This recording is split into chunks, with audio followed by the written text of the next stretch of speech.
അസ്സലാമു അലൈക്കും വറഹ്മത്തുള്ളാഹി വബറകാതുഹു. അള്ളാഹുവിൻ്റെ കാരുണ്യവും അനുഗ്രഹവും നമ്മളിലേവരിലും വർഷിക്കുമാറാട്ടെ എന്ന് പ്രാർത്ഥിച്ചുകൊണ്ട് പ്രവാചകൻ മുഹമ്മദ് മുസ്തഫ സല്ലല്ലാഹു അലൈഹി വസല്ലമയുടെ ജീവിതകഥയുടെ 205 ഭാഗത്തിലേക്ക് നിങ്ങളേവരെയും ഞാൻ സ്വാഗതം ചെയ്യുന്നു. മുഹമ്മദ് ബിനു മസ്ലമ റളിയല്ലാഹു അൻഹുവിൻ്റെ സൈനിക പര്യടനം അതാണ് ഇന്ന് പറയാനുള്ളത്. കഴിഞ്ഞ ഭാഗങ്ങളിൽ പറഞ്ഞുകൊണ്ടിരുന്നത് നബി സല്ലല്ലാഹു അലൈഹി വസല്ലമയുടെ കുടുംബത്തെക്കുറിച്ചായിരുന്നു. അതിന് മുന്നേ പറഞ്ഞ് നിർത്തിവെച്ചത് ബനു ഖുറൈളക്കാർക്കെതിരെ നടന്ന പടനീക്കവും വിധിയുമായിരുന്നു.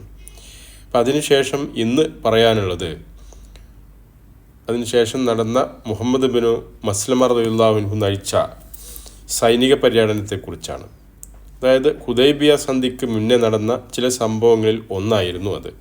ഹന്തക്ക് യുദ്ധം കഴിഞ്ഞ ഉടനെ തന്നെ ഹിജ്റ വർഷം 6 തുടക്കത്തിൽ മുഹറം മാസത്തിൽ നബി സല്ലല്ലാഹു അലൈഹി വസല്ലമ മുഹമ്മദ് ബിൻ മസ്ലമ റളിയല്ലാഹു അൻഹുവിൻ്റെ നേതൃത്വത്തിൽ കുർത്തയിലേക്ക് ഒരു സൈനിക പര്യടനം നടത്തുകയാണ്. മുഹമ്മദ് ബിൻ മസ്ലമ റളിയല്ലാഹു അൻഹു എന്ന് പറയുന്നത് അദ്ദേഹം ഔസ് ഗോത്രക്കാരനാണ്, അൻസാരിയാണ്. മറ്റൊന്ന് നബി സല്ലല്ലാഹു അലൈഹി വസല്ലമയുടെ അതേ പേരിൽ അറിയപ്പെടുന്ന വ്യക്തി കൂടിയാണ്. അതായത് റസൂൽ സല്ലല്ലാഹു അലൈഹി വസല്ലമയുടെ നുബുവത്തിന് മുന്നേ മുഹമ്മദ് എന്ന പേര് സ്വീകരിച്ച ആളാണ് അദ്ദേഹം. അറേബ്യൻ ദേശത്ത് തന്നെ അപൂർവം ചിലർക്കേ അന്ന് ആ പേരുണ്ടായിരുന്നുള്ളൂ. അദ്ദേഹം വളരെ ധീരനും ശക്തനുമായ സഹാബിയായിരുന്നു. നബി സല്ലല്ലാഹു അലൈഹി വസല്ലമ വളരെ പ്രയാസപ്പെട്ട പല കാര്യങ്ങളും നബി സല്ലല്ലാഹു അലൈഹി വസല്ലമ അദ്ദേഹത്തെ ആയിരുന്നു ഏൽപ്പിച്ചിരുന്നത്. നേരത്തെ കഅബ് ബിനു അഷ്റഫുമായി ബന്ധപ്പെട്ട കാര്യവും ബനു ഖുറൈളയുമായി ബന്ധപ്പെട്ട സംഭവങ്ങളിലൊക്കെ തന്നെ ഇദ്ദേഹത്തിന് പ്രധാനപ്പെട്ട റോൾ ഉണ്ടായിരുന്നു എന്നുള്ളതാണ്. അപ്പം അങ്ങനെ ഹിജ്റ വർഷം 6 ആരംഭത്തിൽ തന്നെ കുർത്ത എന്ന സ്ഥലത്തേക്ക് ഒരു സൈന്യവുമായി നബി സല്ലല്ലാഹു അലൈഹി വസല്ലമ അദ്ദേഹത്തെ അയക്കുകയാണ്. അദ്ദേഹത്തിന് നേരിടേണ്ടിയിരുന്നത് 1 ബനു ബക്കർ ഗോത്രക്കാരെയും 2 ബനു ഹനീഫ ഗോത്രക്കാരെയുമായിരുന്നു. യമാമ ഭരിച്ചുകൊണ്ടിരുന്നത് ദുമാമത്തു ബിനു അദാൻ ആയിരുന്നു. അദ്ദേഹത്തിൻ്റെ ഗോത്രമായിരുന്നു ബനു ഹനീഫ ഗോത്രം.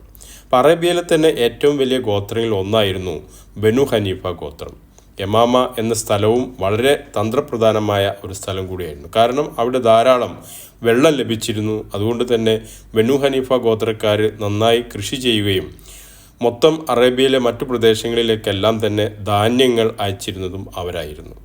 മറ്റൊന്ന് മക്കക്കാരുടെ വ്യാപാര സംഘത്തിൻ്റെ യാത്ര, ഷാമിലേക്കുള്ള യാത്ര അതുവഴിയായിരുന്നു പോയിരുന്നത്. അപ്പോൾ ഖുറൈശികളെ സംബന്ധിച്ചിടത്തോളം യമാമക്കാരുമായിട്ട് നല്ല ബന്ധം നിലനിർത്തുക എന്നുള്ളത് അവരുടെ ഒരു ആവശ്യമായിരുന്നു.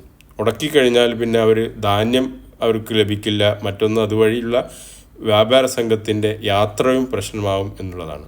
അതുകൊണ്ട് തന്നെ അവരെ പിണക്കിക്കൊണ്ടുള്ള ഒരു തീരുമാനവും ഖുറൈശിക്കാർ എടുത്തിരുന്നില്ല.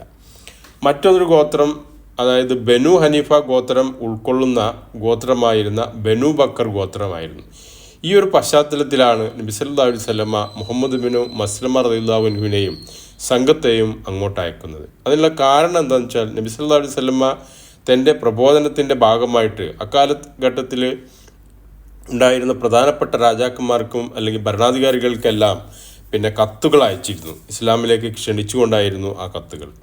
അപ്പോൾ ആ കത്തിനോട് ചില ഭരണാധികാരികൾ നല്ല നിലയിൽ പ്രതികരിക്കുകയും അതുപോലെ തന്നെ മറ്റു ചിലർ വളരെ മോശമായ രീതിയിൽ പ്രതികരിക്കുകയും ചെയ്തിരുന്നു. അങ്ങനെ യമാമയുടെ ഭരണാധികാരിയുടെ അടുത്തേക്ക് നബി സല്ലല്ലാഹു അലൈഹി വസല്ലമ ഒരു സംഘത്തെ അയക്കുന്നുണ്ട്. എന്നാൽ യമാമയുടെ ഭരണാധികാരിയായിരുന്ന ദുമാമ ആ ക്ഷണം സ്വീകരിച്ചില്ല എന്ന് മാത്രമല്ല, അവരെ അയാൾ വധിക്കുകയും ചെയ്തു. അതായത് അതൊരു യുദ്ധ പ്രഖ്യാപനത്തിൻ്റെ ലക്ഷണമായിരുന്നു എന്നുള്ളതാണ്.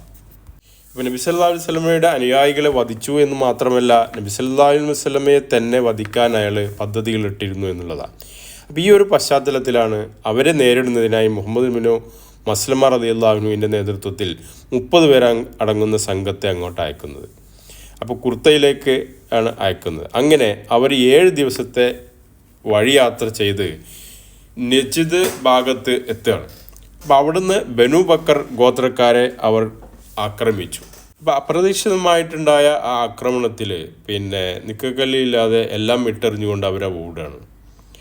അങ്ങനെ മുസ്ലിങ്ങൾക്ക് ഗനീമത്തായിട്ട് നിരവധി ഒട്ടകങ്ങളെയും ആടുകളെയും ഒക്കെ ലഭിച്ചു. അവർ തിരിച്ചു വരുന്ന വഴിയിൽ മരുഭൂമിയിൽ ഒരു ചെറിയ സംഘം മക്കയിലേക്ക് യാത്ര പോകുന്നതായിട്ട് കാണാം.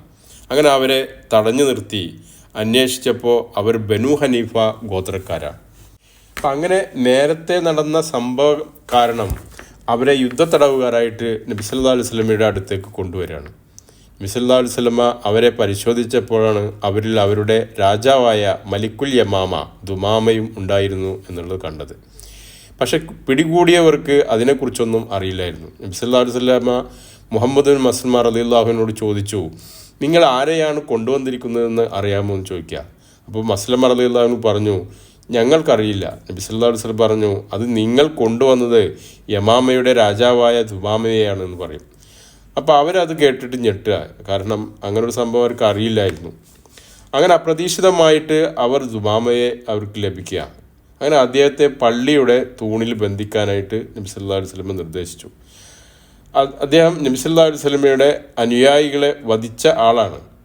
കൂടാതെ നബി സല്ലല്ലാഹു അലൈഹി വസല്ലമയെ വധിക്കാനും പദ്ധതിയിട്ട ആളാണ്. എന്നാൽ അദ്ദേഹത്തിനെതിരെ കടുത്ത നടപടികളൊന്നും നബി സല്ലല്ലാഹു അലൈഹി വസല്ലമ എടുത്തില്ല. അപ്പം അതിന് പകരം സഹാബികളോട് ഏറ്റവും മാന്യമായിട്ട് അദ്ദേഹത്തെ പരിചരിക്കാനും നിർദ്ദേശിച്ചു. അദ്ദേഹത്തിന് ഏറ്റവും നല്ല ഭക്ഷണം നൽകാനും പറയാണ്.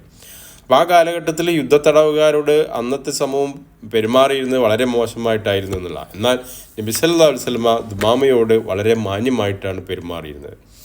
പള്ളിയിലായതുകൊണ്ട് തന്നെ അദ്ദേഹത്തിന് സഹാബികളുടെ പെരുമാറ്റവും 5 നേരത്തെ നമസ്കാരവും നബി സല്ലല്ലാഹു അലൈഹി വസല്ലമയുടെ ഖുർആൻ പാരായണമൊക്കെ കേൾക്കാനും കാണാനൊക്കെയുള്ള അവസരം ലഭിച്ചു എന്നാണ്. അങ്ങനെ പള്ളിയിൽ ബന്ദിയാക്കിയിരുന്ന ദുമാമ എല്ലാം കണ്ടും കേട്ടും ഭക്ഷണമെല്ലാം കഴിച്ച് അവിടെ താമസിക്കുകയാണ്. അപ്പോൾ 1-ാമത്തെ ദിവസം കടന്നുപോയി. പിറ്റേ ദിവസം നബി സല്ലല്ലാഹു അലൈഹി വസല്ലമ പള്ളിയിലേക്ക് വന്ന് നമസ്കാരത്തിന് ശേഷം അദ്ദേഹത്തെ സമീപിച്ചുകൊണ്ട് ചോദിച്ചു, ഓ ദുമാമ, താങ്കൾ എന്തു പറയുന്നു? എന്താണ് താങ്കളുടെ വിശേഷം എന്ന് ചോദിക്കും. അപ്പോൾ നബി സല്ലല്ലാഹു അലൈഹി വസല്ലമ അദ്ദേഹത്തിൻ്റെ വിവരങ്ങൾ അന്വേഷിച്ചപ്പോൾ അദ്ദേഹം പറയാണ്, നിങ്ങൾ എന്നെ വധിക്കുകയാണെങ്കിൽ ആ വധശിക്ഷ ഏറ്റുവാങ്ങാൻ ഞാൻ അർഹനാണ്. ഞാൻ കുറ്റം ചെയ്തിട്ടുണ്ട്. പക്ഷേ വധിച്ചാൽ അതിൻ്റെ പ്രതികാരം ചെയ്യാൻ എൻ്റെ ഗോത്രക്കാർ വരും എന്നുള്ളതാണ്. ഇനി അതല്ല, നിങ്ങൾ എനിക്ക് മാപ്പ് തരികയാണെങ്കിലോ ഞാൻ എന്നും നിങ്ങളോട് കരുണയുള്ളവനായിരിക്കും. ഇനി നിങ്ങൾ സമ്പത്താണ് ആവശ്യപ്പെടുന്നതെങ്കിൽ നിങ്ങൾക്ക് ചോദിക്കുന്ന പണം നൽകാനും ഞാൻ തയ്യാറാണെന്ന് പറയും. അപ്പം അത് കേട്ട് നബി സല്ലല്ലാഹു അലൈഹി വസല്ലമ മറുപടി ഒന്നും പറയാതെ ചെറുതായി പുഞ്ചിരിച്ചുകൊണ്ട് അവിടെ നിന്നും പോവുകയാണ്. പിറ്റേ ദിവസം നബി സല്ലല്ലാഹു അലൈഹി വസല്ലം നമസ്കാര ശേഷം വീണ്ടും ദുമാമയെ സമീപിച്ചുകൊണ്ട് കഴിഞ്ഞ ദിവസം ചോദിച്ചതുപോലെ തന്നെ, ഓ ദുമാമ, എന്താണ് നിങ്ങളുടെ വിശേഷം എന്നൊക്കെ ചോദിക്കും. അപ്പോൾ ദുമാമയും നേരത്തെ പറഞ്ഞ അതേ മറുപടി തന്നെ പറയാണ്. നബി സല്ലല്ലാഹു അലൈഹി വസല്ലമ അന്നും മറ്റൊന്നും പറയാതെ അവിടെ നിന്നും തിരിച്ചുപോയി. 3-ാമത്തെ ദിവസം നബി സല്ലല്ലാഹു അലൈഹി വസല്ലമ അതേ ചോദ്യം ദുമാമയോട് ആവർത്തിച്ചപ്പോൾ അദ്ദേഹം പറഞ്ഞു, ഞാൻ ഇന്നലെ പറഞ്ഞത് തന്നെയാണ് ഇന്നും പറയാനുള്ളത്. അതിലപ്പുറമൊന്നും എനിക്ക് പറയാനില്ല. അങ്ങനെ നബി സല്ലല്ലാഹു അലൈഹി വസല്ലമ സഹാബിമാരോട് വിളിച്ചു പറഞ്ഞു, നിങ്ങൾ അദ്ദേഹത്തിൻ്റെ കെട്ടഴിച്ച് അയാളെ വിട്ടഴിക്കുക, അയാൾ പോയിക്കോട്ടെ എന്ന് പറയും. അപ്പം അത് കേട്ട് സഹാബിമാർ ഞെട്ടുകയാണ്. കാരണം യാതൊരു പ്രതികാരമില്ലാതെ നടപടികളുമില്ലാതെ സ്വന്തമായിട്ട് അയാളെ വിട്ടയക്കുകയാണല്ലോ. അപ്പോൾ അയാൾ കുറ്റം ചെയ്തിട്ടുണ്ട്, അതിനെതിരെ ഒന്നും ചെയ്യുന്നില്ല എന്നുള്ള. അപ്പോൾ ദുമാമ ആ പള്ളിയിൽ കഴിഞ്ഞ ദിവസങ്ങളിൽ കണ്ട കാഴ്ചകൾ, അവരുടെ പെരുമാറ്റം എല്ലാം അദ്ദേഹത്തിന് മനസ്സ് മാറ്റി എന്നുള്ളതാണ്. അങ്ങനെ അദ്ദേഹം സ്വതന്ത്രനാക്കിയതിന് ശേഷം അദ്ദേഹം അവിടെ നിന്ന് നേരെ പോയി പള്ളിക്ക് പുറകുവശത്തുള്ളൊരു തോട്ടത്തിൽ പോയിട്ടൊരു മരത്തിൻ്റെ ചുവട്ടിൽ നിന്ന് കുളിച്ച് പള്ളിയിലേക്ക് തന്നെ തിരിച്ചു വരിക. അപ്പോൾ അദ്ദേഹം തിരിച്ചു വരുന്നത് കണ്ട സഹാബികൾ അപ്പോഴും അത്ഭുതപ്പെട്ടു. അദ്ദേഹം നിന്നിട്ട് നേരെ വന്നിട്ട് ഉച്ചത്തിൽ പറഞ്ഞു, അഷ്ഹദു അല്ലാ ഇലാഹ ഇല്ലല്ലാഹ് വ അഷ്ഹദു അന്നക റസൂലുള്ളാഹ്.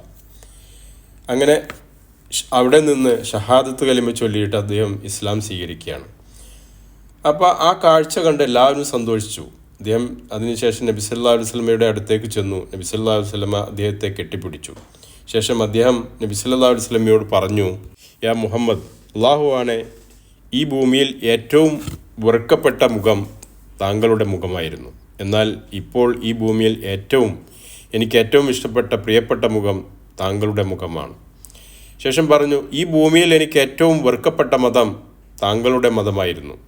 എന്നാൽ ഇന്ന് എനിക്ക് ഏറ്റവും ഇഷ്ടപ്പെട്ട മതം താങ്കളുടെ മതമാണ്. ഈ ഭൂമിയിൽ എനിക്ക് ഏറ്റവും വെറുക്കപ്പെട്ട നാട് അത് താങ്കളുടെ നാടായ മദീനയായിരുന്നു. എന്നാൽ ഇന്നെനിക്ക് ഏറ്റവും ഇഷ്ടപ്പെട്ട നാട് താങ്കളുടെ നാടായ മദീനയാണ്. അങ്ങനെ അദ്ദേഹം നബി സല്ലല്ലാഹു അലൈഹി വസല്ലമയോട് പറഞ്ഞു. അതിനുശേഷം പറഞ്ഞു, ഞാൻ ഉംറയ്ക്ക് പോകുന്ന വഴിയാണ് ഇവരെന്നെ പിടികൂടി കൊണ്ടുവന്നത്. ഞാൻ ഇനി എന്താണ് ചെയ്യേണ്ടത്? അപ്പോൾ ഈ ഭാഗം ഇവിടെ വെച്ച് അവസാനിപ്പിക്കുകയാണ്. ബാക്കി ഭാഗം ഇൻഷാ അല്ലാഹ് അടുത്ത ഭാഗത്തിൽ പറയാം. ഈ ഭാഗം നിങ്ങൾ കേൾക്കുകയും നിങ്ങളുടെ അഭിപ്രായങ്ങൾ പങ്കുവെക്കുകയും ചെയ്യണമെന്ന് അഭ്യർത്ഥിച്ചുകൊണ്ട് അള്ളാഹുവിൻ്റെ സ്വർഗം കരസ്ഥമാക്കാൻ നമുക്ക് ഏവർക്കും സാധിക്കട്ടെ. അസ്സലാമു അലൈക്കും വറഹ്മത്തുള്ളാഹി വബറകാതുഹു.